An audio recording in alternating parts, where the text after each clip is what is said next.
الشيطان اللعين الرجيم. بسم الله الرحمن الرحيم. الحمد لله الذي لا يبلغ مدحته القائلون ولا يحصي نعماءه العادون ولا يعدي حقه المجتهدون. الذي لا يدركه بعد الغنى ولا يناله رسول الهدى. الذي ليس بصفته حد محدود ولا نعت موجود ولا وقت معدود ولا عجل ممدود.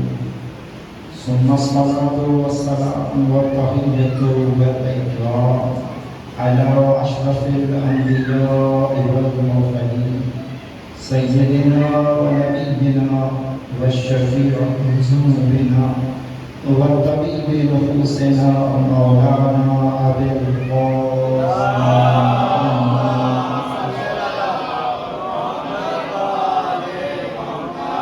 وعلى أهل بيته الطيبين الطاهرين المعصومين المسلومين ولعنة الله على أعدائهم أجمعين من يوم عداوتهم إلى يوم الدين. أما بعد فقد قال الله سبحانه تبارك وتعالى في القرآن المجيد وهو أصدق الصادقين وقوله الحق. بسم الله الرحمن الرحيم. ووعد الله لكم حسنى صلوات ربكم.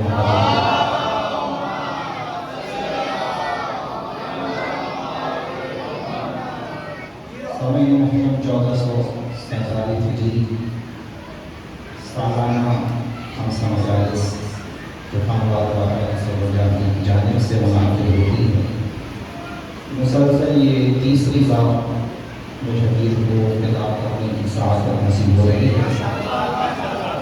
اور جب سے میں خطاب فرما رہا ہوں تو ان مجالس کو یہ خاصہ حاصل ہے کہ میرے موضوع تاریخی اور تحقیقی رہتا ہے. گزشتہ 2 برس بھی ایسا ہی تھا اور اس برس بھی تحقیقی موضوع ہی کی فرمائش بھیجی گئی اور ویسے ہی موضوع آپ کے سامنے پیش بھی کرنا ہے. کیونکہ تاریخی موضوعات کو اور تحقیقی موضوعات کو روایتی مجلس کی صورت میں ڈھالنا اور پھر بیان کرنا مشکل رہتا ہے. لیکن چونکہ آپ حضرات ذوق رکھتے ہیں، شوق رکھتے ہیں اور جس محبت سے سنتے ہیں تو پھر جی چاہتا ہے کہ محنت بھی کی جائے اور لوگوں کے درمیان تحقیقات پیش کی جائے.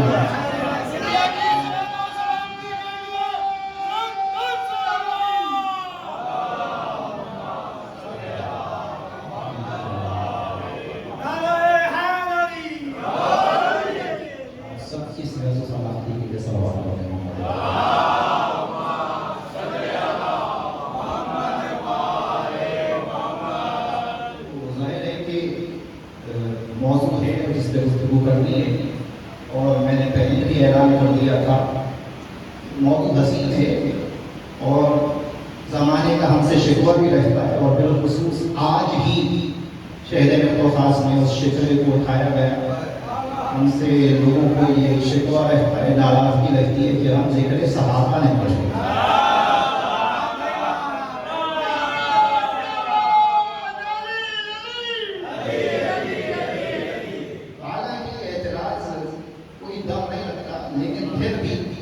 ایک اعتبار سے درست بھی ہے، جیسے کہ علامہ ڈاکٹر ضمیر اختر وقتی بیان فرما رہے تھے، مجبوری ہے.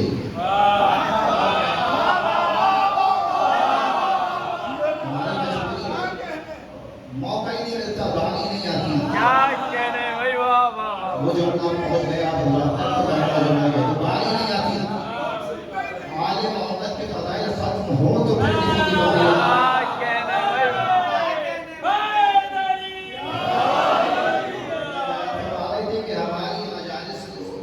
حدیث کی طرف ہو جاتی ہے کہ زینوا مجالسکم بذکر علی ابن ابی طالب.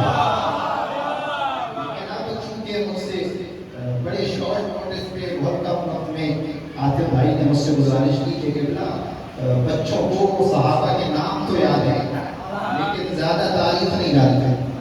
کچھ تاریخ کے حوالے سے بتائیے. تو اب میں نے کہا ٹھیک ہے تاریخ بیان کی جائے، اور پھر ابھی مجلس سے پہلے آتے بھائی مجھ سے کہنے لگے کہ بات رسول کیا وہ بتائیے.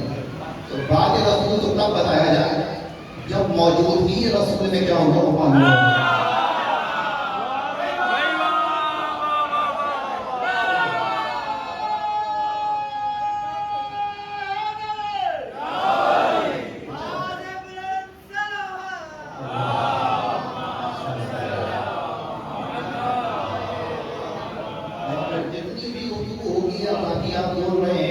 مجھے امید ہے آپ کہ آپ بولیں گے، حالانکہ مجھے نہیں معلوم کہ آپ چل پائیں گے یا نہیں، کیونکہ میں نے تو بس تاریخ سنانی ہے، سمجھنا ہے اور چلنا آپ کا کام ہے، اور اذہان سب کے حاضر رہیں گے تو انشاءاللہ کسی نہ کسی نتیجے تک پہنچیں گے. تو نبی کی زندگی میں کیا حوال تھی، کون کس طرح سے دین میں آیا اور کس طرح سے آگے بڑھا، یہ سب چیزیں بچوں کو معلوم ہونی چاہیے. اور ذکر ہے، موضوع ہے کہ ذکر صحابہ بیان کیا جائے، اور صحابہ کا جب بھی نام آتا ہے تو جتنے بھی شیعہ حضرات ہیں اگر پوچھے صحابی رسول کا نام بتائیے تو بلا جھجک سب سے پہلا نام جو لے گا وہ سلمان ہوگا.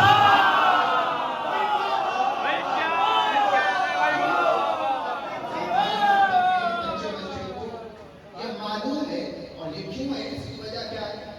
کی وجہ یہ ہے کہ سلمان اس صحابی کو کہتے ہیں کہ جسے نبی نے دیکھا تو فرمایا سلمان وہ ہے جو ایمان کے آخری درجے پہ فائز ہے. نہیں آپ جملہ محسوس نہیں کر رہے. سلمان کون ہے؟ جو ایمان کے آخری درجے پر فائز ہے. حضور اگر کہتے ہیں پہلے درجے پر ہے تو پھر سوال ہوگا دوسرا کون ہے اور تیسرا کون ہے.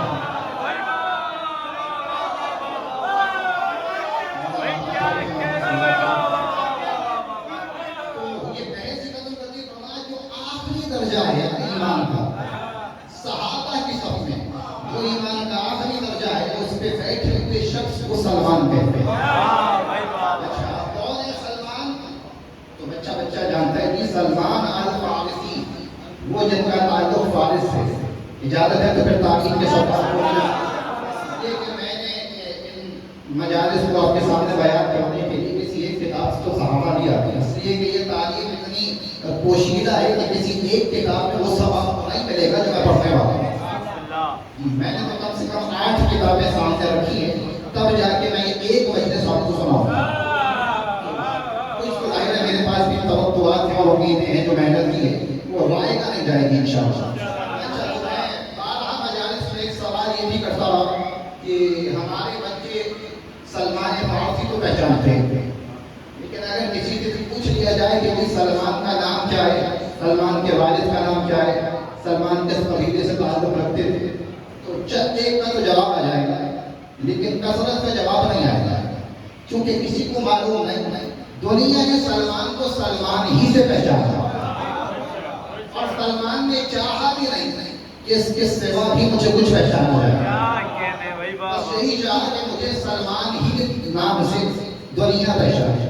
لیکن حقیقی نام کیا ہے؟ سلمان کا حقیقی نام ہے روزبے. فارس سے تعلق رکھتے، اب جن کو نہیں یاد تھا وہ یاد کر لیں. روزبے سلمان کا اصلی نام تھا. روزبے کا مطلب کیا؟ فارسی زبان میں روزبے کا مطلب یہ ہے وہ جسے خدا کے حوالے کر دیا جائے.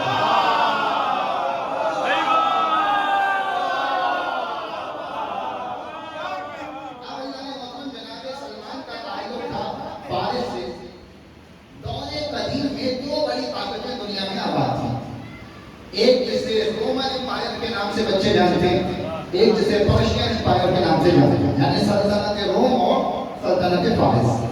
اور یہ ساتھ ہی رقبے کے اعتبار سے اپنی شناخت رکھتی تھی کہ رومی کون ہے اور فارسی کون ہے.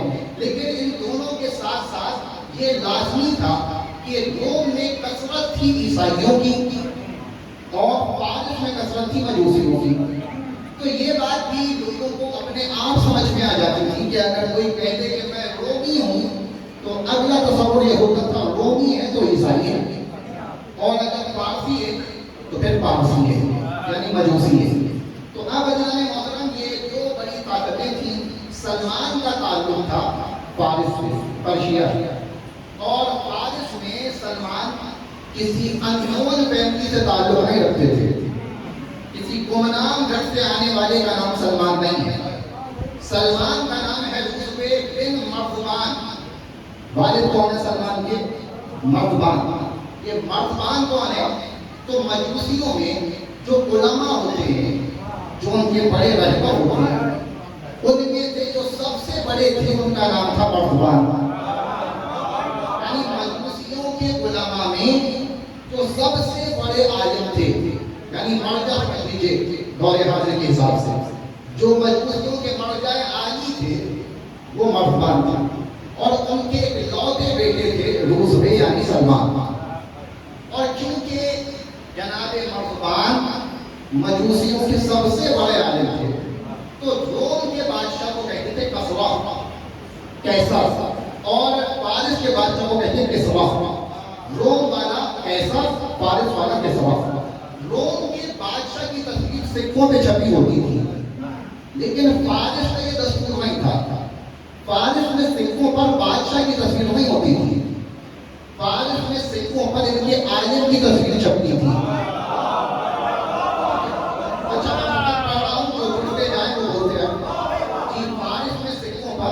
ان کے عالم کی تصویر چھپتی تھی۔ سب سے بڑے عالم کون؟ مردبان، سلمان کے بابا۔ تو سکوں پہ کس کی تصویر چھپی ہے؟ سلمان کے بابا کی۔ یعنی بیک گراؤنڈ سلمان کا یہ ہے کہ جن کے سکوں پر باپ کی تصویر چھپی ہو، اس امیر گھرانے سے سلمان ہے، غریب گھر سے سلمان کا تعلق نہیں ہے۔ اور ظاہر ہے کہ امیر ہیں، صاحب دولت ہے، سکوں پہ جس کے باپ کی تصویر چھپی ہے اس کو کیا دولت کی کمی؟ وہ دنیا کی ہر نعمت سے مالا مال۔ اور جناب سلمان چونکہ اکلوتے بیٹے تھے اپنے والد کے، تو جتنی محبت جناب سلمان سے ان کے والد کو تھی، جناب سلمان یہ بیان فرماتے کہ مجھ سے میرے بابا اتنی محبت کرتے تھے کہ جیسے عرب والے اپنی جو خاص نعمتیں، وہ خاص کنیزیں جو جنگوں میں جیتتے ہیں، جس طرح یہ چھپائے چھپائے اپنی کنیزوں کو پھرتے ہیں نا، میرے والد بھی مجھ سے اتنا لاڈ اور اتنی محبت رکھتے تھے کہ مجھے چھپائے رکھتے تھے، زمانے میں کام نہیں ہونے دیتے، مجھے گلیوں میں پھرنے کی اجازت نہیں تھی۔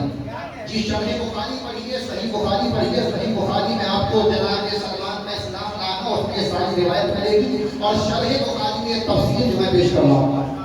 تو آپ عزیزان محترم جناب سلمان بیان فرماتے ہیں، عبداللہ ابن عباس اس کے راوی بیان فرماتے ہیں کہ مجھے میرے بابا گھر میں رکھتے تھے، باہر جانے کی اجازت نہیں تھی، کیونکہ باپ عالم تھے تو بیٹے نے گھر میں علمی ماحول دیکھا، اور مجوسیوں کے مرکز میں رہا کرتے تھے، وہاں جہاں مرکزی آتش قضا تھا وہیں سلمان نے پرورش پائی، یعنی مرکز سے جڑے ہوئے تھے، اور سب سے بڑے عالم کے بیٹے تھے، فرمایا گھر سے باہر جانے کی اجازت نہیں تھی، ہر نعمت میرے پاس موجود تھی، مال تھا، دولت تھی، سروینٹ تھے، نوکر تھے، کنیزیں تھیں، ہر شے میرے پاس موجود تھی، جہاں باہر جانے کی کوئی ضرورت نہیں تھی، جو چاہتا تھا وہ میرے پاس حاضر ہو جاتا تھا، اور وہیں رہ کر میرے والد نے مجھے مجوسیت کا علم عطا کیا، تو مجوسیوں کا مجھے بھی پارسی بنا دیا، اس کمال کا عالم بنایا کہ اگر بابا کے بعد کوئی عالم ہوتا تو میں ہوتا۔ اس کمال پر مجوسیت کا علم جناب سلمان کو سکھایا گیا، اور آج جتنے فلسفے ہیں، جتنی منطق ہے، جتنے رموز ہیں مجوسیت کے، ایک ایک علم سے مجھے اس طرح آشنا کیا گیا کہ 13 برس کی عمر میں میں مجوسیت کے اس کمال کو پہنچا کہ جب کبھی بابا مصروف ہوتے تھے تو مسئلے میں حل کرتا تھا۔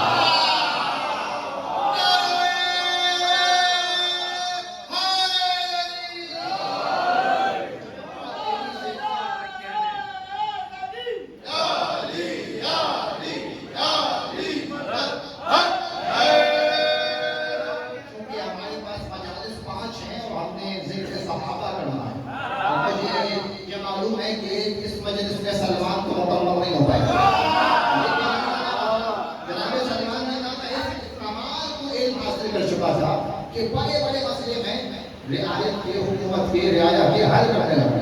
13 برس کی عمر میں ایک مقام ایسا آیا کہ جب اقبال میں کچھ مالی نگرانی کی ضرورت تھی، پھل اترنے ہوں گے، کچھ کاشت ہونا ہوگا، کہا بابا مصروف سے ہو جا نہ سکے، تو مجھ سے کہا کہ سلمان اب تم ذمہ دار ہو چکے ہو، لہذا میں تمہیں اس باغ کی ذمہ داری عطا کر رہا ہوں، جاؤ اس باغ میں جاؤ اور جو بھی افعال یہاں نے سب انجام دیا۔ سلمان کہتے ہیں مجھے میرے بابا نے حکم دیا، یہ پہلی بار تھا جب میں مرکز سے نکلا ہوں، 13 برس میں پہلی بار جناب سلمان مرکز سے نکلے۔ فرمایا کہ جیسے ہی میں مرکز سے نکلا، پہلی بار آئے تھے، باغ کا رستہ بابا نے بتا تو دیا تھا، لیکن سلمان کی دنیا دیکھی پہلی بار ہے، باہر آئے پہلی بار ہے، تو سلمان نکلے باغ کی سمت سے، لیکن رستہ بھٹک گیا اور چلتے چلتے ایک چرچ کے قریب پہنچے جہاں سے قرات کی آوازیں آ رہی تھیں۔ وہاں لوگ تھے جو مصروف عبادت تھے، انجیل پڑھ رہے تھے۔ سلمان نے آوازیں سنی اور سلمان کے وجود میں ایک ایسی کشش پیدا ہو گئی، ایک ایسا کھچاؤ پیدا ہوا۔ فرمایا یہ جو قرات کی آواز ہے یہ بڑی کمال ہے، بڑی حسین ہے، تو خود کو روک نہ سکے، قدم آگے بڑھتے گئے۔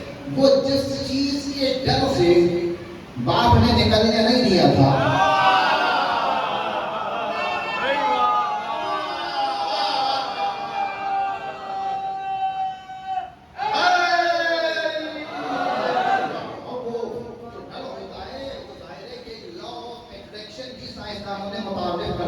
جس بارے میں زیادہ سوچو گے وہ ہو جائے گا۔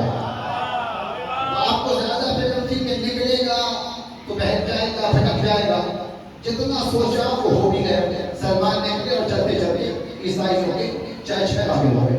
متوجہ رہیے گا، جیسے ہی چرچ میں داخل ہوئے تو دن کے وقت میں نکلے تھے اور وہیں بیٹھ کے بس دیکھنے لگے کرتے کیا ہے۔ اب وہ آتے تھے، کوئی نماز پڑھتا تھا، کوئی تلاوت کرتا تھا، تلاوت سنتے رہے، عبادت دیکھتے رہے۔ تو وہ عیسائیوں کی نمازیں دیکھی، عیسائیوں کی تلاوت دیکھی، اور صبح سے شام تک دن ڈھلنے لگا۔ ایک دن میں انجیل سن کر سلمان اس نتیجے پر پہنچے کہ دینہم خیر من دیننا، ان کا دین ہمارے دین سے بہتر ہے۔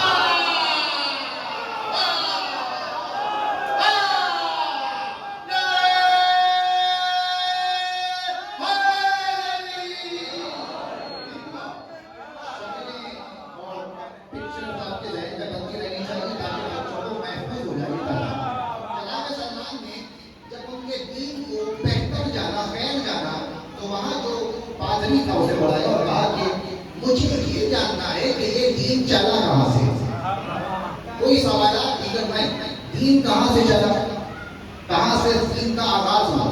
فارسی نے کہا یہ دین شام سے چلا ہے۔ تو اس وقت اس دین کا سب سے بڑا عالم کون ہے؟ تب وہ بھی شام میں پایا جاتا ہے۔ سلمان نے کہا بس ٹھیک ہے، بس اتنا جاننا چاہتا ہے، دیگر کوئی سوال نہیں کیا۔ دن ڈھل چکا تھا، چرچ سے باہر نکلے تو ظاہر ہے کہ بڑے باپ کے بیٹے تھے، شہر میں تو ڈنکا بجا ہوا تھا، بیٹا کہاں گیا، سلمان کہاں گئے، لوگ ڈھونڈ رہے تھے۔ سلمان ملے، کسی طرح گھر پہنچے۔ جیسے ہی گھر پہنچے بابا نے سوال کیا کہاں رہ گئے تھے، کہاں چلے گئے تھے۔ سلمان نے میں بہت سارا واقعہ بیان کیا کہ جاتا تو باپ تھا لیکن مجھے چرچ پہنچا دیا گیا، رستہ بھٹکا، چرچ میں داخل ہو گیا اور وہاں جا کر میں نے ایک دین دیکھا اور وہ دین مجھے بڑا پسند آیا، اور وہی جملہ بابا سے کہہ دیا، ان کا دین ہمارے دین سے بہتر ہے۔ باپ نے کہا لا خیر فیہا، اس میں کوئی خیر نہیں ہے۔ بھئی باپ کی تو عمر گزر چکی تھی نا اپنے دین پر، باپ نے نہیں ماننا، کہا کہ اس میں کوئی خیر نہیں، تم کہو دینہم خیر من دیننا، لا خیر فیہا، اس میں کوئی خیر نہیں۔ سلمان نے بات کو مانا نہیں کہ دیکھ چکے تھے، سن چکے تھے، اور سن کر اور دیکھ کر سلمان کے دل میں عیسائیت گھر کر گئی تھی۔ لہٰذا جناب سلمان کو باپ نے سمجھایا، کہا کہ اب دوبارہ آنا جانا، لیکن سلمان ہر روز اب معمول بنا لیا، روز جاتے ان کی قرات سنتے، تلاوت سنتے، عبادت پڑھتا ہوا دیکھتے۔ وہ جو بچپن سے جلدی ہوئی آج دیکھ رہے تھے، آج انہوں نے چرچ میں لوگوں کو مصروف عبادت دیکھا، ذکر خدا کا اثر محسوس کیا، تو اب سلمان سے وہاں رکا نہیں جاتا تھا مرکز میں، جہاں آتے چرچ میں ان کی عبادت دیکھتے کہ باپ کو بڑا غضب آیا، اس نے زنجیروں سے باندھ دیا۔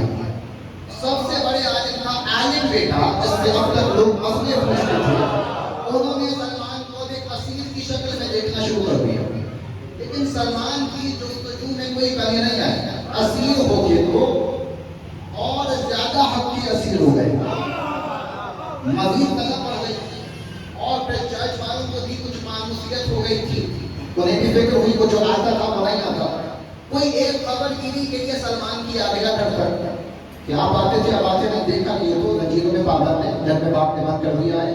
سلمان نے کہا کہ میرا ایک پیغام اپنے پادری تک پہنچا دینا، تحریر لکھوائی اسی سے، اور تحریر میں لکھوایا کہ اب جب بھی کوئی شام سے قافلہ آئے تو اس سے کہہ دینا مجھے اپنے ہمراہ شام لے جائے، مجھے تمہارے مرکز میں جانا ہے، میں مسلموں کے مرکز سے نکلوں گا تو عیسائیوں کے مرکز میں جاؤں گا۔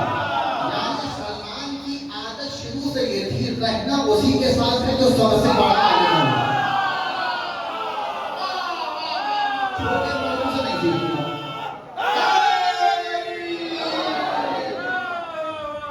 اب جناب سلمان نے انہیں خط کے بھیج دیا، کچھ بچتا کو تھا ظاہر ہے تجارتی قافلے تو آتے تھے، شام سے قافلہ پہنچا اور جیسے ہی وہ قافلہ آیا ان عیسائی نے خبر دی، سلمان نے ان کو آزاد کروایا غلاموں سے اور جا ملے شام کے اس قافلے کے ساتھ اور کہا کہ مجھے اپنے ہمراہ شام لے جاؤ، تمہارے مرکز جانا چاہتا ہوں۔ سفر سلمان کا شروع ہوا، وہ جو اب تک گھر سے نہیں نکلے تھے وہ حق کی تلاش میں شام جا رہے ہیں، قافلے کے ساتھ شام چلے گئے، جیسے ہی شام میں پہنچے مرکز لے جایا گیا، سب سے بڑے عالم کی خدمت میں لے گئے۔ سلمان نے دیکھا یہ بڑے عالم ہیں، سب سے بڑے اس وقت کو دیکھیے۔ سلمان نے جیسے ہی انہیں دیکھا جا کر کہا کہ میرے پاس جو کچھ ہے میں دینے کو تیار ہوں، گھر سے سب کچھ مال لائے تھے، تجارتی قافلے کے ساتھ جانے کے لیے مال چاہیے، کہا جو کچھ ہے میرے پاس وہ دینے کو تیار ہوں، بدلے میں کچھ لینا نہیں چاہتا، بس اتنی گزارش ہے کہ اپنے ساتھ رکھیے، مجھے اپنے ساتھ رکھیے، میں آپ کو آبزرو کرنا چاہتا ہوں، بس دیکھنا چاہتا ہوں عبادت کیسے کرتے ہیں، پڑھتے کیسے ہیں، کرتے کیا ہیں، میں آپ کے دین کو سمجھنا چاہتا ہوں، سیکھنا چاہتا ہوں، مفت کا غلام کام نہیں رکھنا چاہتا، کا بدلے میں جو کچھ نہیں مانگا بس خدمت کرنا چاہتا ہے، کہا ٹھیک ہے آپ تمہیں اپنے ساتھ رکھنے کو تیار ہے۔ عیسائیوں کے سب سے بڑے عالم ہیں، مرکزی عالم نے سلمان کو اپنے ساتھ رکھا۔ سلمان نے کچھ دن گزارے اس عالم کے ساتھ اور کچھ ہی دن میں سلمان اس سے بیزار ہو گئے، اس لیے کہ سلمان نے یہ دیکھا کہ یہ تو ڈبل پرسنالٹی کا مالک ہے، دو چہرے والا ہے، منافق ہے، عوام کے سامنے کچھ ہے پیچھے کچھ ہے۔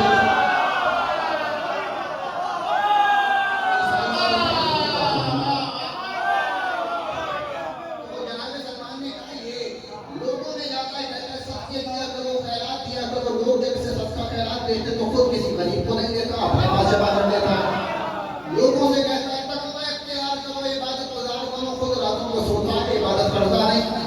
سلمان نے کہا کہ اس کے کردار میں تو کوئی خیر نہیں، کوئی نیکی نہیں۔ جناب سلمان اس کے کردار سے بیدار ہوئے، دل میں خیال آیا کہ اب میں کیا کروں، اپنے باپ کو چھوڑ آیا، مرکز کو چھوڑ آیا اور یہاں جس حق کی تلاش میں آیا، اس بندے کے پاس تو حق ہی نہیں، میں اس کے ساتھ رہ کر کروں کیا؟ اور دیکھو پھر بد کردار کا انسان ہے، یعنی اس کی فطرت جناب سلمان کی کہ بد کردار کے ساتھ بھی رہنا پسند نہیں کرتا،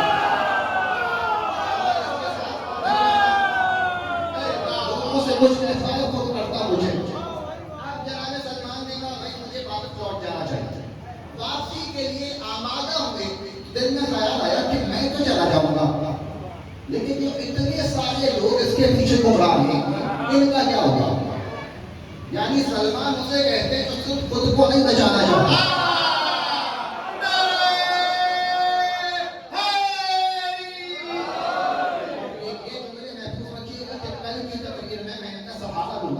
سلمان نے کہا بھائی میں تو اس کو پہچان لیا جا سکتا ہوں، راستہ ہموار ہے میرے لیے، پر پورا فارغ چلا جاؤں گا، زندگی بہتر ہو جائے گی، لیکن اتنے لوگ یہ اسے اچھا مانتے ہیں تو میں کم سے کم اس منافق کے چہرے سے پردے کو ہٹا دوں، لوگوں کو بتا تو وہ جسے معتبر مانتے ہو اس کی حقیقت کیا ہے۔ یعنی سلمان کی طبیعت میں یہ ہے کہ کسی بھی ناحق کو حق پہ دیکھنا برداشت نہیں کرتے۔ مجھے تو کوئی نہیں، وہ تو اہل ہی نہیں ہے، وہ اتنے بڑے منصب پہ بیٹھا ہوا، کہا نہیں میں اس لیے راز فاش کروں گا۔ سلمان کہتے ہیں میں نے ابھی یہ ارادہ کیا تھا کہ اس کا پردہ فاش کر دوں کہ وہ مر گیا، مرض الموت میں مبتلا ہوا، موت ہوا، جیسے ہی وہ مارا تو لوگوں نے بڑی عزت سے بڑے شان و شوکت کے ساتھ یہ نعرے لہرائے، اس کی آخری رسومات کا اہتمام کرنے لگے۔ سلمان نے کہا کہ ابھی بھی موقع ہے، لوگ اسے معتبر سمجھتے رہ جائیں گے، ضروری ہے، مر بھی گیا تو کیا، آخرت میں جو حساب ہوگا وہ تو ہوگا، بندوں کی نگاہ میں اس کی حقیقت آنا ضروری ہے۔ آج کے سلمان سے کچھ سیرت سیکھ لیں کہ مرنے سے کتابیں بند تو نہیں ہو جائیں گی۔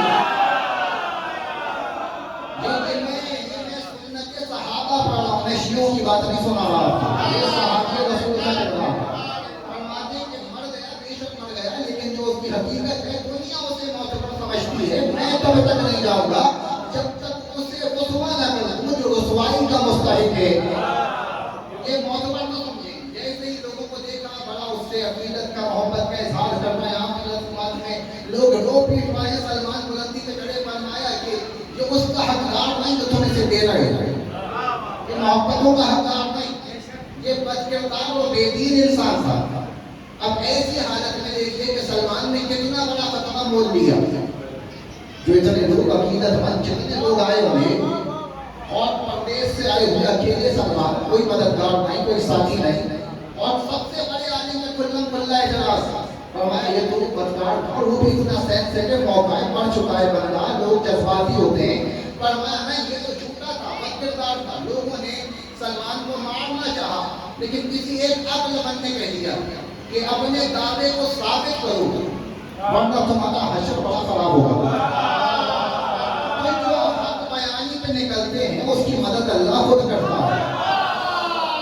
یہ کوئی ایسا ہی تھا جس سے اللہ نے بلوایا دلیل تو مانگو، سلمان سے جیسے ہی دلیل مانگی گئی، سلمان کو خبر تھی کہ جتنا لوگوں سے پیسہ لیتا ہے رکھتا کہاں ہے، سب کو لے کے چلے اس نئے پانی میں جہاں بڑے بڑے صندوقوں میں اس نے مال جمع کر رکھا تھا، کون سے خیرات کے لیے لیتا تھا، غریبوں کو روپیہ نہیں دیتا تھا، دیکھو صندوقوں میں مال جمع ہے، اگر متقی تھا تو پیسہ کہاں سے آیا، یعنی سلمان نے ایک پہچان اور بھی دے دی، جو متقی ہوگا وہ غنی نہیں ہوگا۔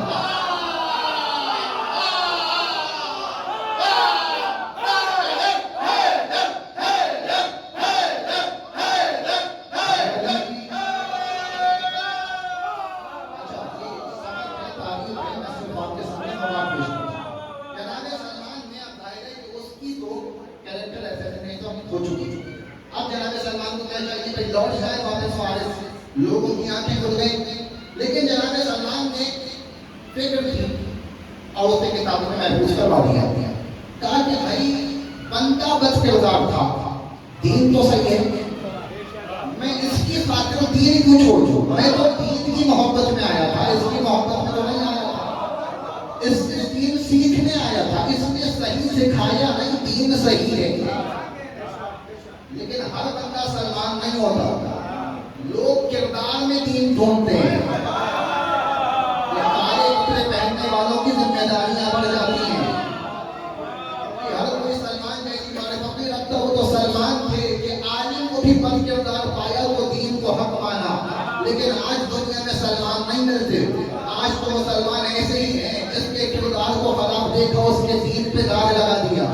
ضروری ہے کالے کپڑے والے کو اچھے اخلاق کے ساتھ رہنا چاہیے کہ تمہارا کردار تمہاری ذات سے نہیں جڑتا، حسین سے جڑتا۔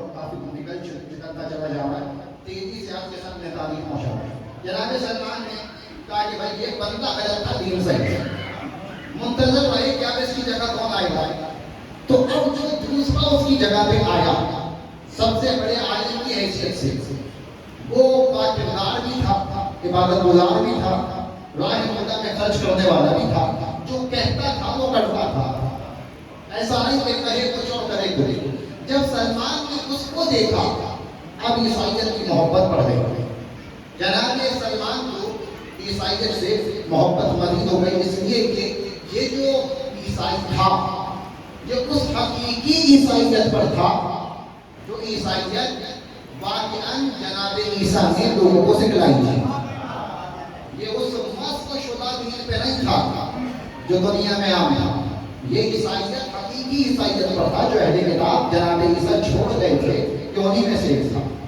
اور جناب سلمان نے اس سے عیسائیت کو سیکھا، کتاب کی تعلیم حاصل کی، پھر شام آئے تھے اصفہان سے ہو کر، فارس سے اصفہان سے ہو کر شام آئے تھے، ان کی زبان سیکھی، کتاب سیکھی، عیسائیت کو جانا پڑا، یہاں کے تمام علوم سیکھے۔ اور جب سلمان اس سے سیکھ رہے تھے کچھ عرصہ تو اس نے تعلیم دی، لیکن پھر یہ مرض الموت میں مبتلا ہو گیا۔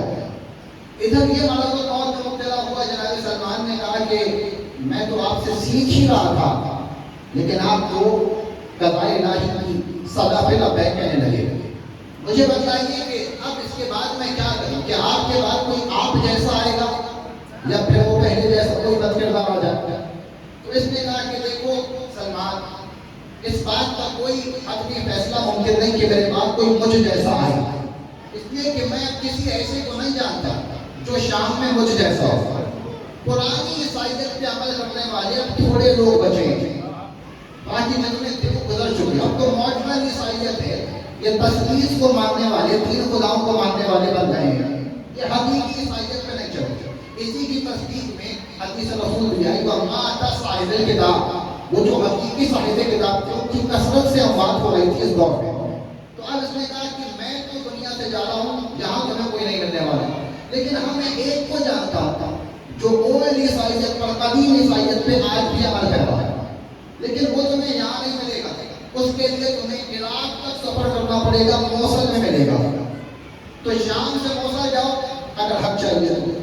سلمان نے انتظار کیا جب تک وہ دنیا میں ساتھ رہے، پھر کفن دفن کر کے سلمان یہاں سے ہجرت کر گئے، شام سے چلے موصل، اور پھر موصل نیا علاقہ، ابھی تک صرف شام کو پہنچانا تھا، موصل پہنچے، سفر میں کتنی مشکلیں دیکھی، اس طرح سے گزارا کیا، دقتیں سلمان کی آپ محسوس کرنے کی کوشش کیجیے گا۔ اور جیسے وہاں پہنچے وہاں بنتا اتنا مشکل، لیکن پھر کسی طرح جناب سلمان کو وہ عالم مل گیا کہ جس کے پاس اس نے بھیجا، پہچان کروائی کہ اس کی طرف سے آیا، اس نے اپنے ساتھ رکھا۔ کچھ دن موصل میں اس کے ساتھ رہے، اس سے دین سیکھا، انجیل سیکھی، عیسائیت سیکھی، یہ مرض الموت میں مبتلا ہو گیا۔ اب ان سے پوچھا تم بتاؤ کہاں جاؤں، تمہاری بات میرا کیا ہوگا؟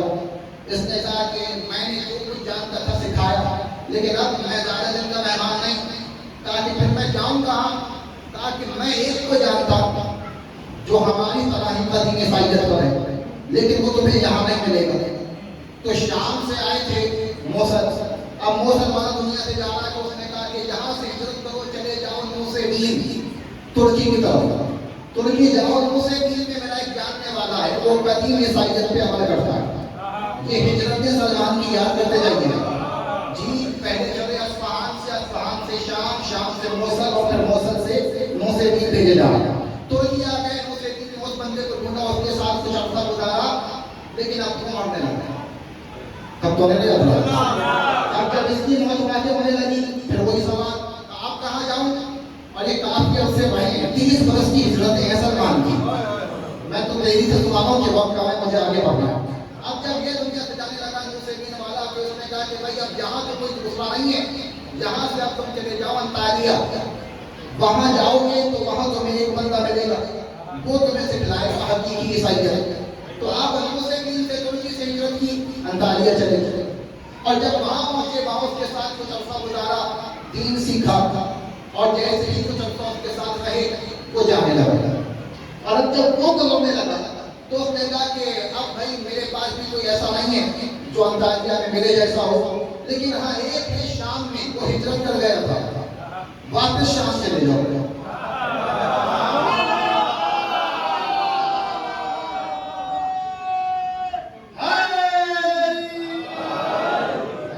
آپ دینے کا تو ویسے موقع ہے کہ نہیں ہے، لیکن یہ بچوں کو یاد کروانے کے لیے کہ زحمت سلمان کتنی اٹھا کر آ رہے ہیں۔ سلمان چلے جی دمشق، دمشق سے موصل سے ترکی، اور پھر ترکی سے انطاکیہ، اور انطاکیہ والا کہا واپس جاؤ دمشق، شام واپس جاؤ۔ جناب سلمان پھر وہاں سے چلے شام آئے، اب شام میں پہنچے، اس کے پاس جس کی طرف اس نے بھیجا تھا، اس سے ملاقات ہوئی تو اس نے کچھ دن سلمان کو اپنے ساتھ رکھا، پھر آخر اس کا بھی وقت قضا آ گیا۔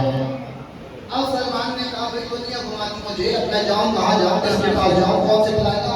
اس نے کہا میں آخری تھا، اب میں کسی کو نہیں جانتا، یعنی اب تک ہر کوئی ایک کے پاس بھیج رہا تھا، میں آخری ہوں، مجھے نہیں معلوم کہ میرے علاوہ بھی کوئی ہے جو قدیم عیسائیت پہ عمل پیرا ہو، اب تو یہ سارے جدید عیسائی ہیں، پرانا عیسائی کوئی نہیں ہے، میں آخری ہوں۔ فرمایا پھر میں کہاں جاؤں گا، اب میں کس سے سیکھوں، کس کے زیر سایہ رہوں؟ اس نے کہا کہ بالکل میں جا رہا ہوں، لیکن میں تمہیں بتلا دوں وہ آنے والا ہے جس کی بشارت عیسیٰ دے رہے تھے،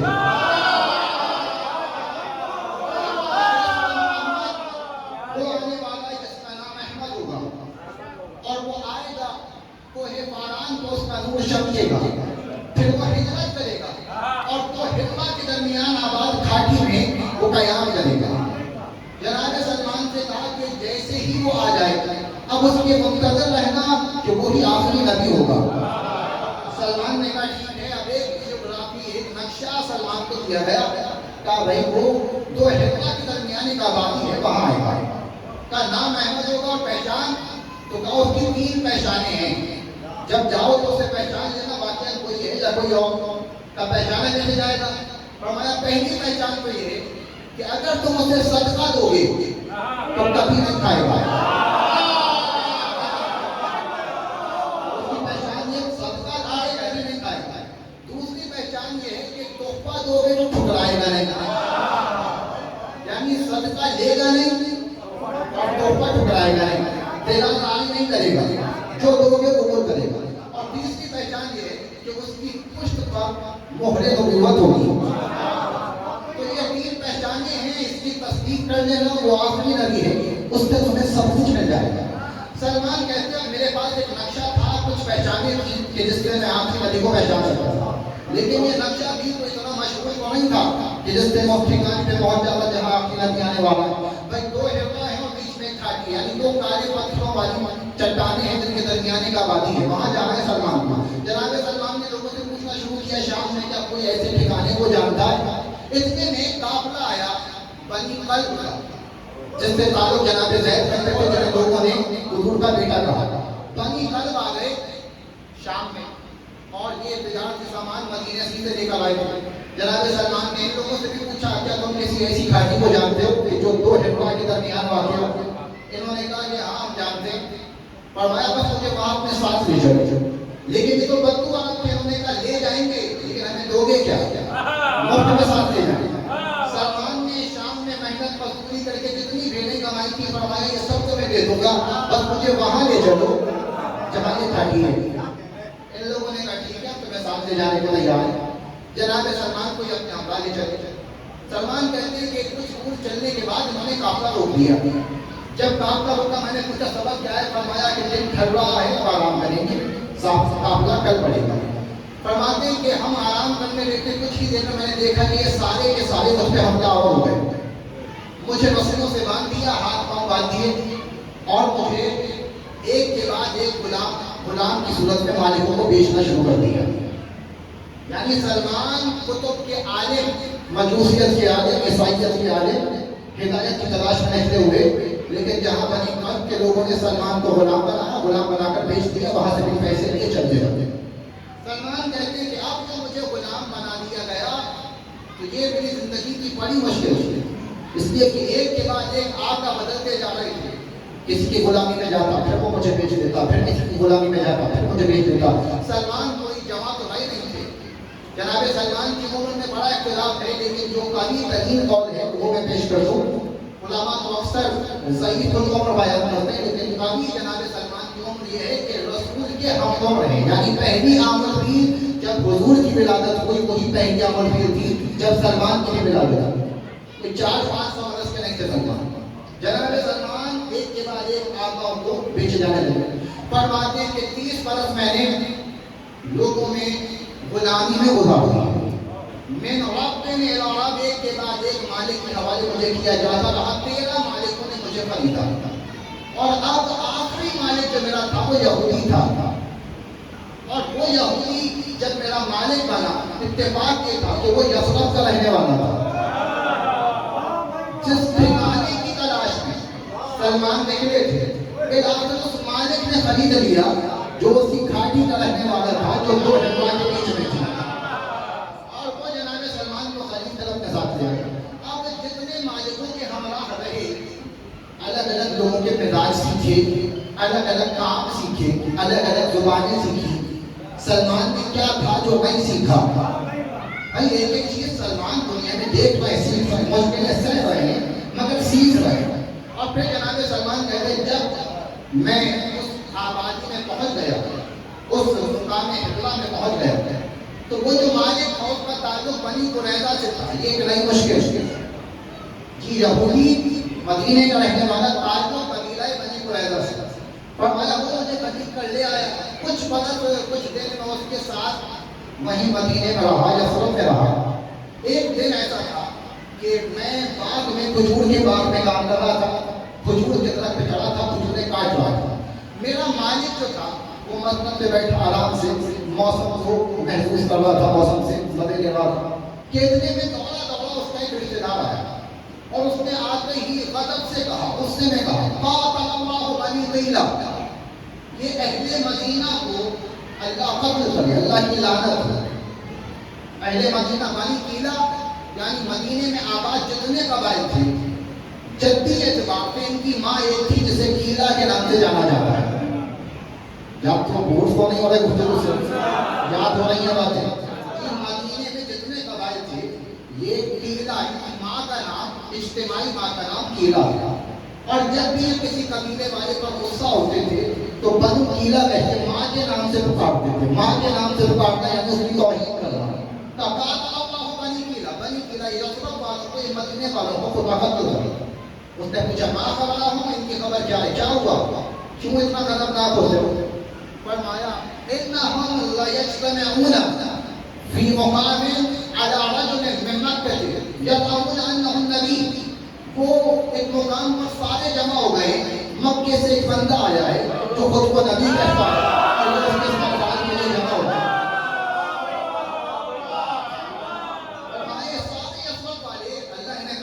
ایک بندے کے پیچھے چلے, مکہ سے آیا, وہ خود کو نبی کہتا. سلمان کہتے وہ ایک سانس میں رہ گیا, لیکن میرے تو ہاتھوں سے اوزار چھوٹ گئے. سلمان کی طرف محسوس کیجیے جو اتنی مدتوں سے آقاؤں کی غلامی میں جیلا ہے, اس انتظار میں کہ نبی آئے گا, پھر آخر وہ خبر مل گئی کہ نبی آیا ہے, کانوں میں یقین نہیں ہوا. سلمان کہتے میں درخت سے گر گیا اور دوڑا دوڑا میں نے پوچھا ماں تقول کیا کہا تم نے؟ اس نے مالک نے غصے میں جواب دینے کے بجائے وہ پہ غصہ دے مارا.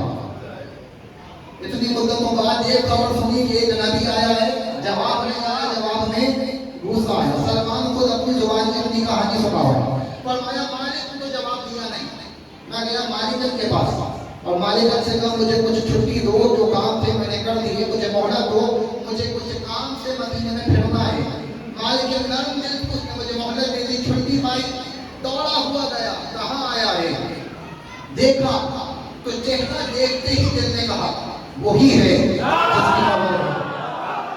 لیکن کیونکہ اتنے آقاؤں سے اور عرب والوں سے اتنے دھوکے کھا کے آ چکے تھے کہ آنکھیں بند کر کے تو یقین کرنا نہیں تھا. پھر ذہن میں خیال آیا پہلے پہچان تو ہو جائے, آسمان تو فوراً سے جو مالک سے پیسے کمائے تھے ان کی جا کے کھجوریں خریدی اور حضور کی خدمت میں آ گیا. کہا کہ مجھے خبر ملی ہے کہ آپ نبی خدا ہیں اور میں آپ سے ملنے کے لیے آیا ہوں, اور یہ کچھ کھجوریں ہیں لایا ہے. آپ مسافر ہیں, سفر کر کے آئے ہیں, یہ سستا ہے, غریبوں میں بانٹ دیجیے. آپ نیک سیرت ہیں, آپ کے ہاتھوں تقسیم ہوگی, آپ تناول فرمائیں گے, مجھے اچھا لگے گا. نبی نے اپنے کانٹے سے رومال اتارا, زمین پہ بچھایا, کہ اس میں ڈال دینا. ساری کھجوریں سلمان نے ڈال دیا اور ایک بار فرمایا آؤ اہل مکہ اہل مدینہ تناول فرماؤ. لوگوں نے آگے کھانا شروع کیا. سلمان دیکھتے رہے, سب کھا رہے تھے, نبی نہیں کھا رہے تھے.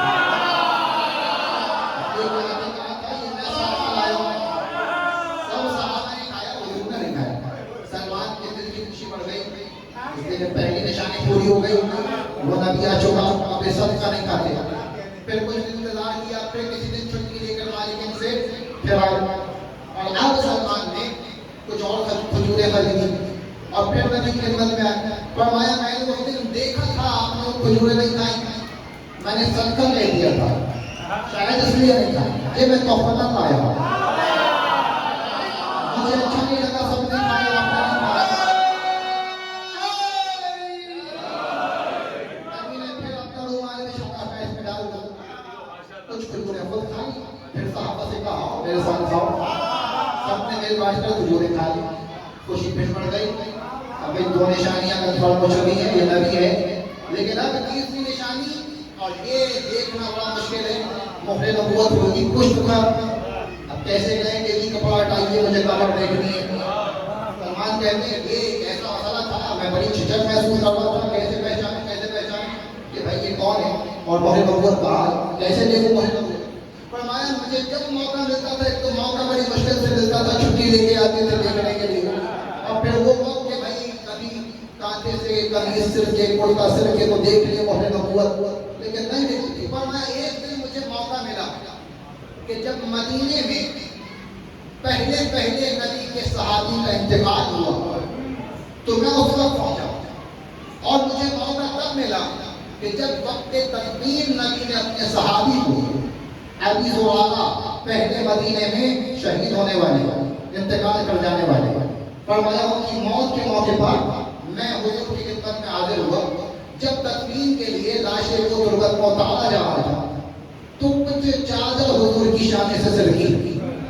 میں اسی لمحے کے جو انتظار میں تھا, میں اچک کے دیکھنے لگا, لیکن میں نہ دیکھ سکا, نبی نے دیکھ لیا, میں کچھ دیکھنا چاہتا ہوں.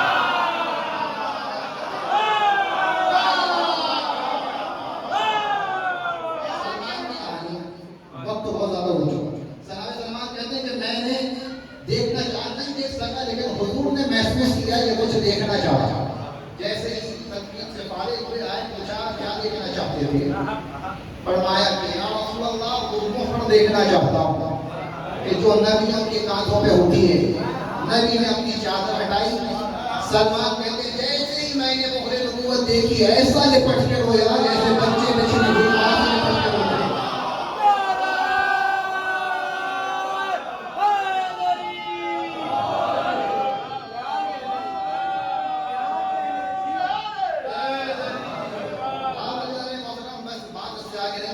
سلمان کا قصہ پھر کل آگے بڑھائیں گے, بس یہیں پہ بات کروں. سلمان کہتے ہیں میں لپٹ کے روتا چلا جا رہا تھا, چھوڑنے کو جی نہیں چاہتا تھا. وہ جو اتنی زحمت اٹھا کے نبی سے ملا ہوگا, وہ نبی کو چھوڑے کیسے کہ سارے لوگ آنکھیں پڑی ہیں, دیکھ رہے ہیں یہ کون ہے, اب کی تو لگتا نہیں ہے, گلے سے لپٹ کے رو رہا ہے. اور نبی نے بھی آرام سے گلے رکھ کے رونے دیا.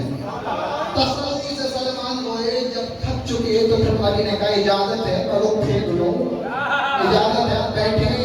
حضور بیٹھے اور حضور نے بیٹھ کے ایک سوال کیا, ماں خبر ہو, کیا خبر ہے. نہیں پہنچ سکے جس سے 30 برس سے کسی نے نہیں پوچھا ہو کیا خبر ہے, اس سے آج وہ پوچھتا ہے جس کی تلاش میں ادھر ادھر بھٹک رہے تھے. بتاؤ خبر کیا ہے. سلمان کہتے ہیں کہ ایک ساتھ میں جتنی مجلس میں نے سنائی ہے سلمان نے ساری کہانی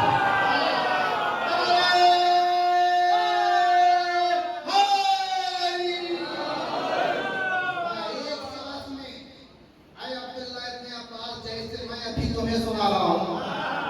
میں نے ساری کہانی حضور کو وہی بیٹھے بیٹھے قبرستان میں وہی میں نے ساری کہانی سنا.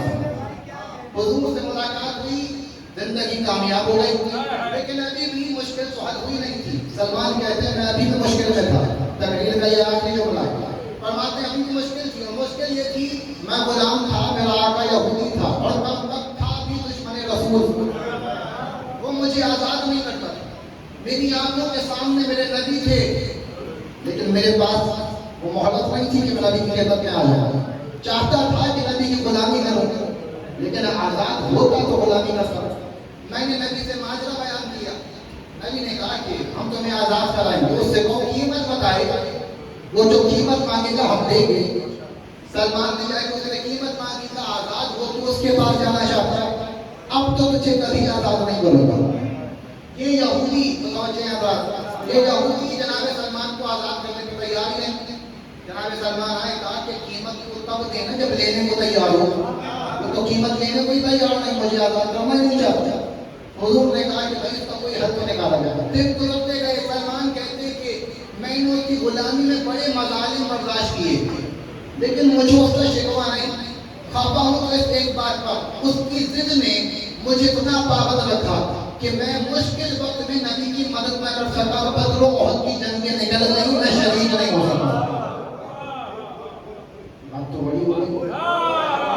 بدر و احد نکل گئی، میں شریک نہیں ہو سکا. وہ بچے جو پریشان ہوتے ہیں سب جا رہے تھے، ایک آتے ہوتے تو نہ آتے. بھیا اللہ تم جو ہے اور مجھے بھی ایک روکنا ہے. جو ذہن پریشان ہوتے ہیں جی بدر میں سلمان کہاں تھے، احد میں سلمان کہاں تھے. سلمان تو تھے نہیں. فرمایا میں جنگوں میں نبی کا شریک نہیں ہو سکا. مجھے اس بات کا بڑا غصہ ہے. پھر آخر ایک دن آیا حضور کی خدمت. حضور نے کہا کہ بھائی اس سے کہو کچھ تو قیمت ہوگی، جو قیمت لگائے میں دینے کو تیار ہوں. جو قیمت مانگی ہر قیمت میں مصطفیٰ دینے کو تیار ہوں. سلمان نے کہا حضور اگر کچھ زیادہ مانگی، میں غریب آدمی، میں کہاں سے دوں گا. بڑا تو نہیں دینا، ہم دیں گے تمہاری قیمت. اس سے پوچھو کیا دینا چاہتا ہے. سلمان نے کہا بھائی تو قیمت تو بتا، جو مانگے نہ دے. اس نے کہا اچھا قیمت دینا چاہتے ہو، آزاد ہونا چاہتے ہو، آزادی چاہتے ہو. سنو آزادی کی قیمت بتا دوں. مجھے 300 کھجور کے درخت چاہیے لیکن زمین بھی تو لائے گا، بیج بھی تو بوئے گا، درخت پروان بھی تو چڑھائے گا. جب پھلدار ہوں گے تب تجھ سے لوں گا. ایک کھجور کا درخت کتنے برسوں میں بڑا ہوتا ہے. کہ آزادی چاہیے، 300 درخت چاہیے، زمین بھی تیری، لگائے گا بھی تو، پروان چڑھائے گا بھی تو، پھلدار کر کے مجھے دے گا. سلمان نے کہا اچھا قیمت ہی ایسی مانگی ہے جو غیر ممکن ہے. کیسے آزاد ہوں گے سلمان؟ فرض پلٹ جائیں گے آزاد ہوتے ہوتے. مایوسی سے پلٹنے لگے. کہنے لگا اور سن 40 روپیے سونے کی بھی چاہیے، صرف درخت نہیں چاہیے، مجھے سونا بھی چاہیے. سلمان منہ پھیر کے خفا ہو کے چل گیا. لٹکایا ہوا منہ تھا، نبی کے پاس بیٹھ کے نہیں.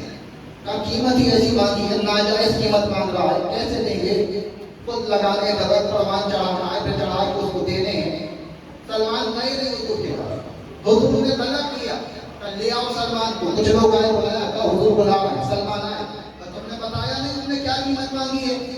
فرمایا حضور قیمت ایسی مانگی ہے جو ادا کی نہیں جا سکتی، محال قیمت مانگی ہے. کہا کیا؟ کہتا ہے کہ 300 درخت چاہیے، زمین بھی تم لاؤ، بیج کو پروان چڑھاؤ، بڑا کرو، بڑا کر کے پھلدار کر کے پھر مجھے دو. میں کیسے قیمت ادا کر دوں؟ اور پھر 40 روپیہ سونا مانگا ہے، میرے پاس 1 روپیہ نہیں، میں 40 روپیہ کہاں سے ادا کر دوں. حضور نے کہا اچھا ایسی بات ہے علی مدینہ میں اچھی زمین دیکھو.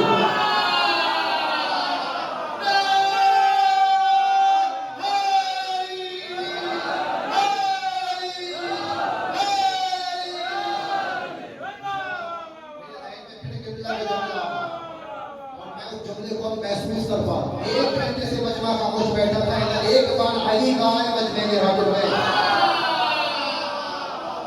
پوری مجلس میں علی والا علی والا دل والا علی والا علی والا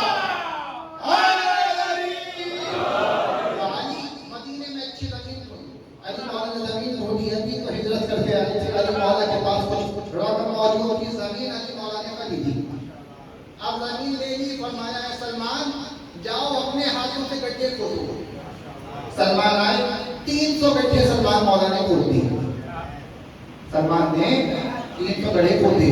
ہمارے لیے تو سلمان بھی مولا ہے. سلمان مولا نے 300 گڈھے کھودے. 300 گڈھے تیار ہوئے. حضور نے کہا جاؤ کھجور کے بیج لے آؤ. سلمان 300 بیج لے آئے. اب حضور خود چلے باغ میں اور ایک گڑھے میں اپنے ہاتھوں سے بیج بونا شروع کیا. اب جملے سے محسوس ہو جائیے گا 300 گڑھے ہیں، 300 بیج بونے ہیں. حضور کچھ بیج بو رہے تھے. علی آگے بڑھے. کہا یا رسول اللہ اجازت ہے، اجازت نہیں، میں بھی کچھ بیج بو دوں. حضور نے کہا یا علی اجازت ہے. علی مولا بھی آگے بڑھے اور بالکل حسن حدیث ہے جن کتابوں کے نام لے چکا. صحیح بخاری سے سنا سچی صحیح حدیث ہے. فرمایا علی مولا آگے بڑھے. حضور نے کہا آؤ تم بھی ہمارے ساتھ بیج بولو. جناب مولا کائنات نے بیج بونا شروع کی. ابھی بھی 300 بیج لگانے ہیں. ایک تو اور آگے بڑھ جائے, ہمیں کی اجازت ہے ہم بیج بولے روڈ لگانے ہیں.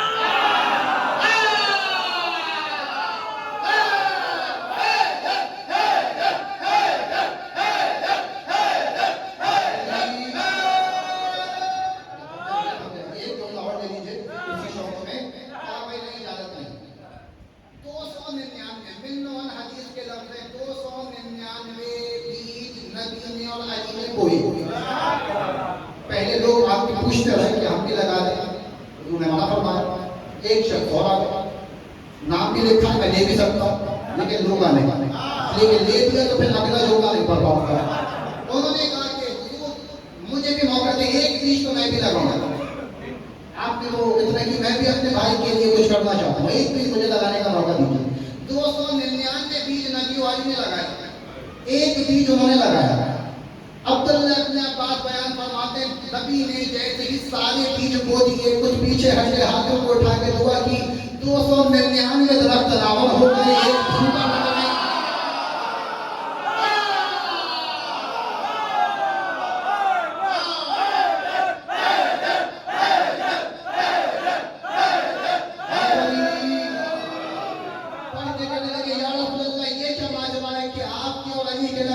تو سارے بیج ایک دم سے برابر ہو گئے, لیکن میرا لگایا ہوا بیج پھوٹا نہیں. فرمایا تم نے فرق سمجھا نہیں, ہمارے ہاتھ اور ہیں تمہارا ہاتھ اور.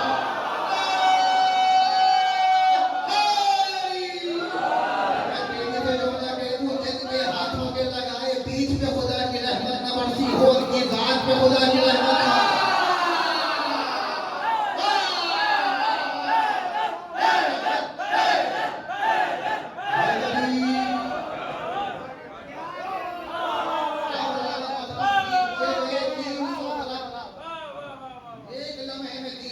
تیار ہو گئے, پھل تاب ہو گئے.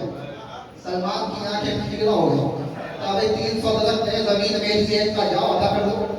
سلمان نے کہا یا رسول اللہ صرف درخت نہیں مانگے تھے, 40 روپیہ سونا ہوگا ذرا. ابھی یہ سلمان نے کہا ہی کہ ایک گھڑسوار آیا, اس نے حضور کی خدمت میں آ کے بیان فرمایا میں مدائن سے آیا ہوں, خبر ملی ہے آپ نبی خدا ہے, یہ آپ کی خاطر تحفہ ہے. حضور نے اس کے ہاتھ میں سونا قبول کیا, دوسرے ہاتھ سے سلمان کو دیا. کہا سلمان جاؤ, یہ اپنے مالک کو خود کو آزاد کرا دو. سلمان کہتے ہیں کہ نبی نے دیکھا نہیں, ایک ہاتھ دیا دوسرے ہاتھ دیا, میں اسی لمحے دوڑنے لگا, مجھے تو آزادی چاہیے تھی, نبی کی غلامی میں آنا تھا.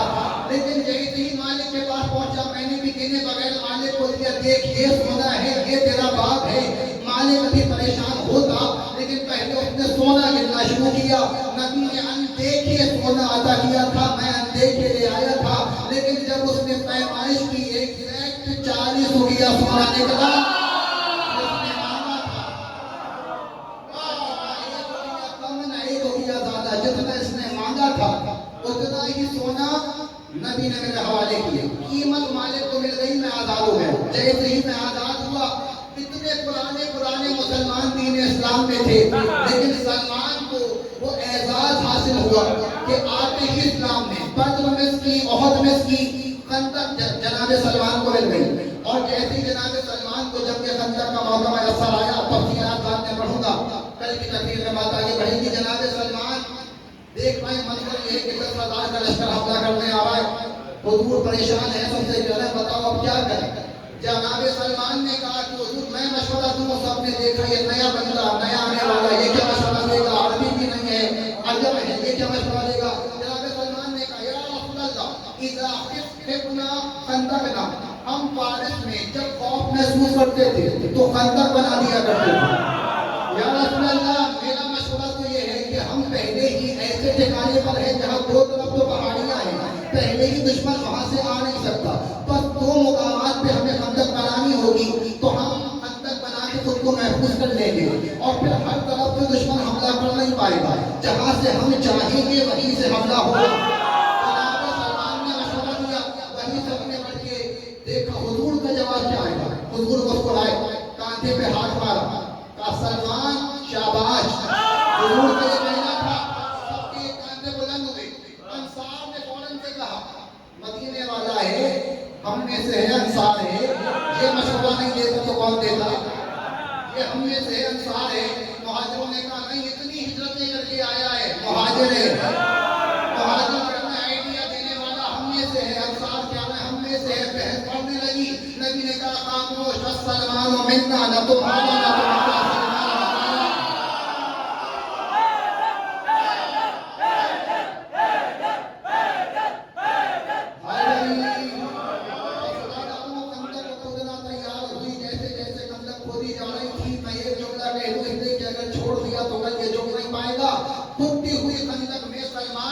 اور عمار دو بندے ایک ساتھ کام کر رہے تھے، قریب ہی سے ایک نفیس شخص گزرے، کھڈا کھودے گے، گڑ توڑے گی، بیمار اڑے گا۔ انہوں نے دیکھا اتنی مٹی اڑ رہی ہے، دھول ہے، آسمان سے ناک بند کر کے ایسے جانے لگے۔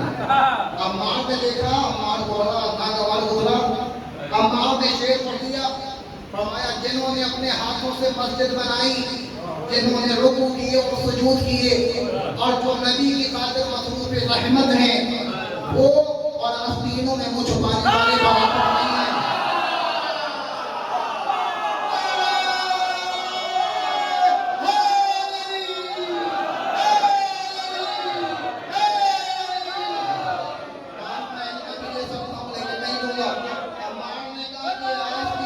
چھپانے والے ہم جیسے رحمت اٹھانے والوں کے برابر نہیں ہو سکتے۔ جیسے ہی عمار کا شعر سنا، توڑے ہوئے غصے میں آیا، تو نے مجھے تانا دیا، تیری اب خیر نہیں ہے۔ عمار تو خندق پہنچے ہوئے تھے سلمان کے ساتھ، یہ توڑے ہوئے مسجد میں آ گیا، اور مسجد میں آ کے کہا ہم ذلیل ہونے کے لیے مسلمان نہیں ہوئے تھے، عمار نے مجھے ذلیل کیا۔ حضور نے کہا کہ مجھ پہ ایمان لا کے احسان جتاتے ہو، یاد رکھو تمہارے کافر ہو جانے کی مجھے پرواہ نہیں۔ اسی موقع پہ قرآن مجید کی آیت نازل ہوئی، یمنون علیک ان اسلم، یہ آپ پہ احسان جتاتے ہیں کہ ہم اسلام لائے۔ قل لا تمنوا علی اسلامک، ان سے کہتے ہو تم نے اسلام لا کے مجھ پہ احسان نہیں کیا، بل اللہ یمن علیک، اللہ نے تم پہ احسان کیا ہے کہ تمہیں ایمان دیا۔ تو جتنے لوگوں نے آج نبی سے یہ شکوہ بیان کیا، ہمیں تانے مروائے، نبی نے کہا تمہارے کافر ہو جانے کی مجھے پرواہ نہیں، تمہارے کافر ہو جانے کی مجھے پرواہ نہیں، تمہارے کافر ہو جانے کی مجھے پرواہ نہیں۔ ابھی میں نے بیان کیا جب کچھ دن سلمان نہیں آئے، بندے بھیج کے بلایا جاؤ قیمت بتانے، سلمان آیا نہیں، ہم قیمت دینے کو تیار ہیں، سلمان کہاں رہ گیا؟ ایک وہ ہے جس کی طلب ہے، ایک وہ ہے جس کی پرواہ نہیں۔ زمانہ کہتا ہے سب کو ایک نگاہ سے دیکھیے، ارے جس کو مصطفیٰ چاہے وہ اور ہے، جس کی پرواہ نہ کرے وہ اور۔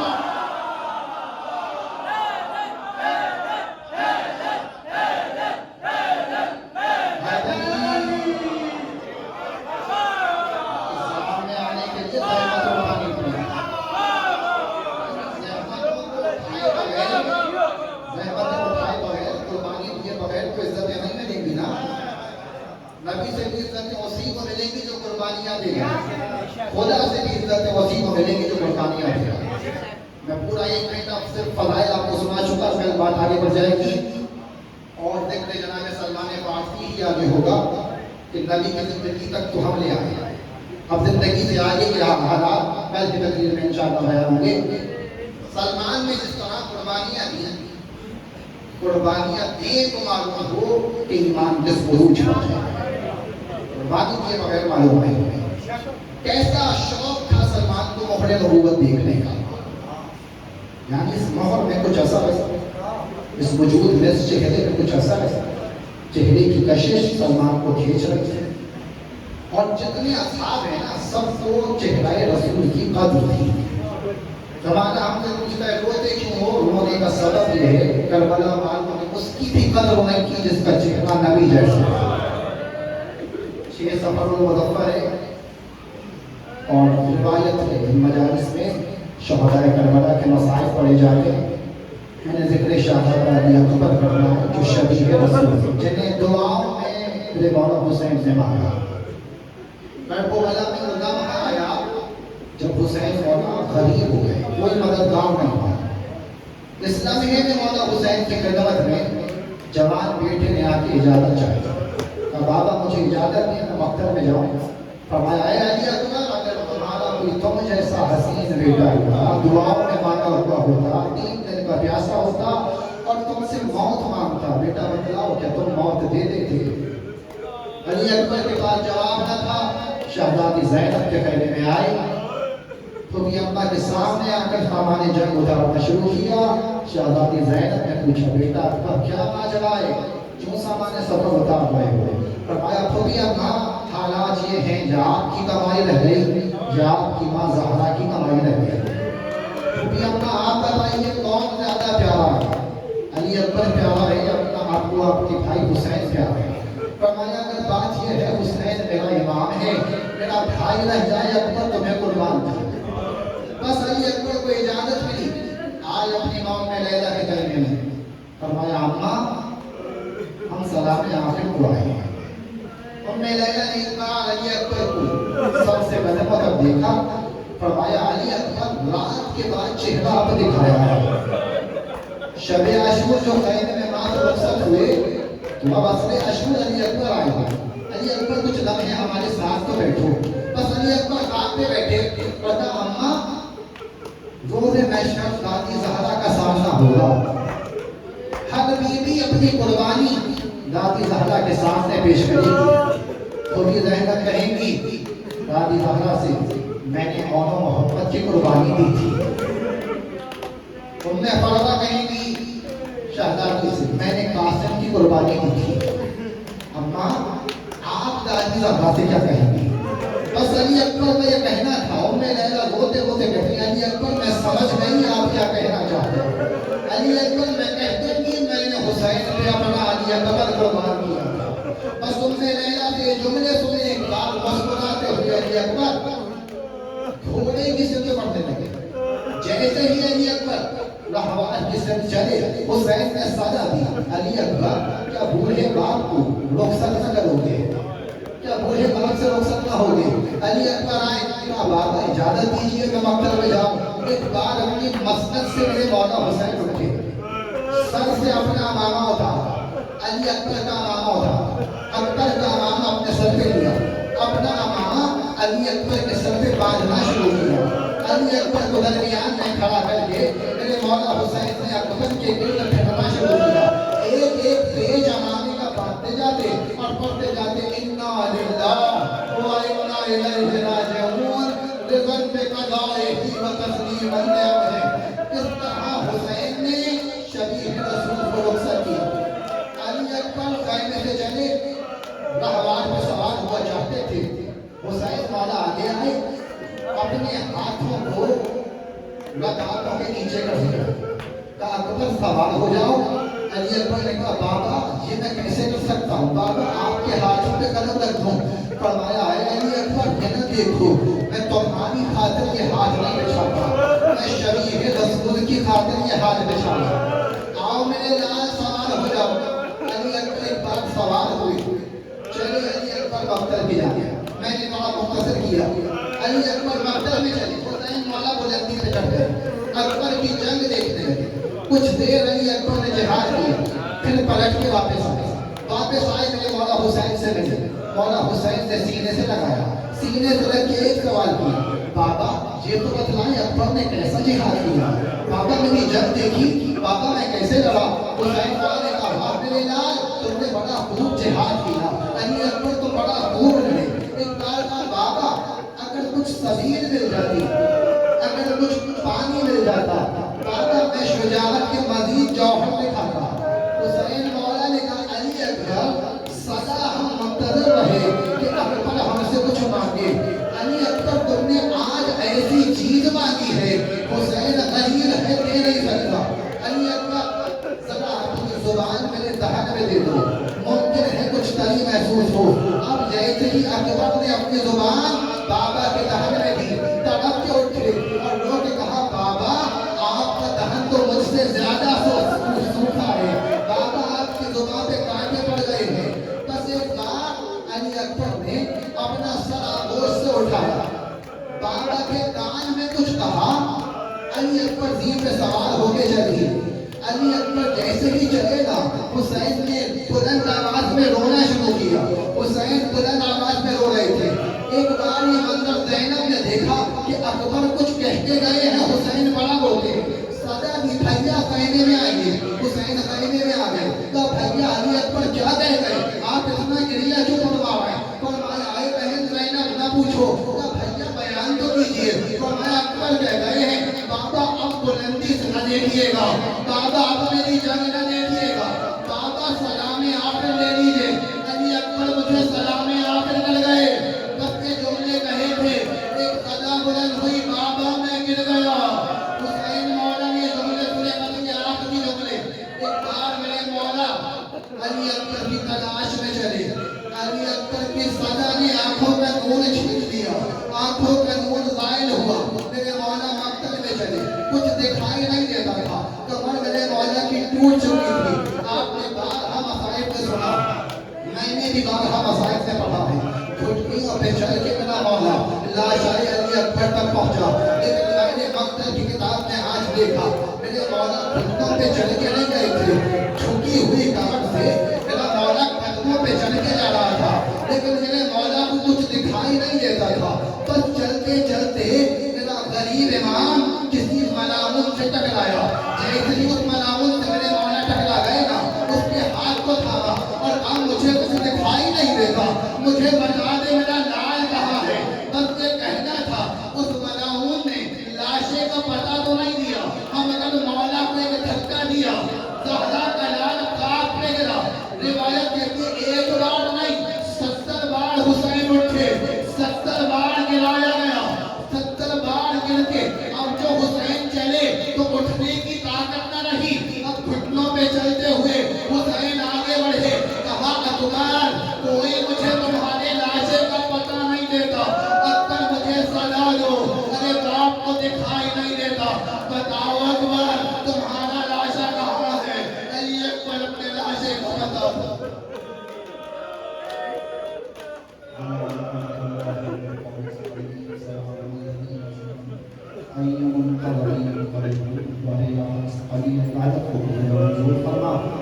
بانیان کی نیک توفیقات میں اضافہ فرما, حاضرین کی نیک حاجات کو منظور فرما.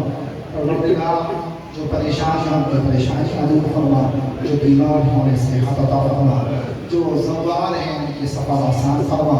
اور رب ہمارے بار میں آپ کا فرزند زہرا امام اصل کا جلد ضرور فرما. ہم سب کو امام کے غلاموں میں شمار فرما. ربنا تقبل منا انك انت السميع الدعاء بحق زهرا وابيها وابنها وبنيها. اللهم صل على محمد وعلى محمد ما تنفس